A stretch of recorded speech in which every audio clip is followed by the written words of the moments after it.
to give a very practical answer to that. I'll be honest with you. How would I handle that, Number one is in the journey of loving oneself and in the journey of transcending the mundane and going towards our higher spiritual self or our higher forms of existence, because it's a journey of life. We gradually learn to actually understand what is important for us and what is not important for us. 10 years back, what would be very important for me is not important for me anymore with my level of maturity and understanding of life today. So if someone tells you something negative which has affected you now, how would you handle that? Because you love yourself, but you're affected. What would you do? How would you react? Number one, it is not necessary to react externally if you think that you are not comfortable reacting. Again, it is about self-love. You are not going to do anything that hurts yourself any further. The person has said something, it has already upset you. Now you're not forced or you're not compelled to react in that situation which you're not comfortable about. But if you're comfortable reacting, then do react. So it's again about your own comfort zone. It's your own love for yourself. You can do three things. Number one, if somebody has said something very painful to you, it has hurt you, then you can immediately ignore and go away from the place. And sit back for 10 minutes all alone, take a few deep breaths, feel better, or divert yourself by talking to someone whom you can trust about the incident. Or maybe just read something. I used to watch a movie, 10 minutes of movie watching or something that would divert me. Then I would sit alone once I calm down and analyze the incident. I have come away from that situation. I did not react there. But I come away and then I try and understand why it happened. I try to understand the other person's perspective. Why did the person pass such a comment? Number one, it could be that the person did it with an intention to hurt me. Okay, in that case, it's great. I have understood the person's motive. Number two, maybe it's the person's personality and habit, or the person is socially and culturally conditioned to talk like that. So in that case, well, there'll be many people who are like that, but this person could hurt me because this person was important for me.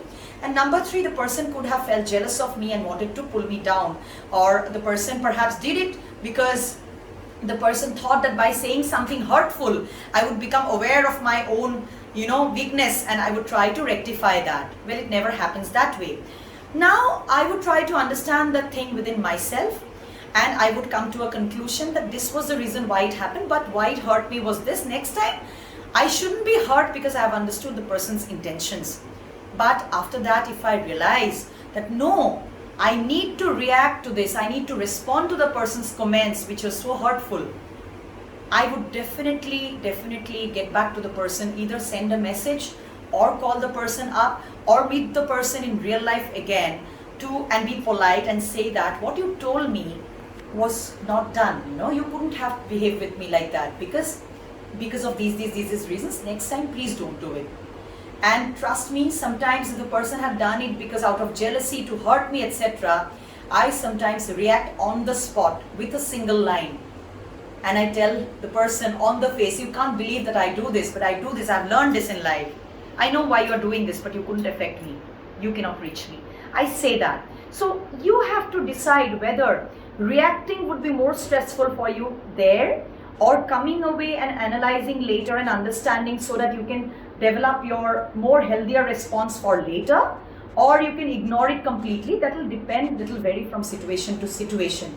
I usually ignore most of these incidents unless and until such incidents happen in public where not responding would make me more unhappy. So then I make it a point that I bring a closure to that incident by saying something, responding or reacting in public the same way the person attacked me in public. So otherwise I make it a point in 99% of the cases I ignore and I come away, and later I analyze and I understand the dynamics, and then I understand, well, it was this that made this person do this. Next time I'll avoid such people, and if such incidents happen, what will I do next time? I rehearse those behaviors so that next time either I can prevent or I can respond in a polite way.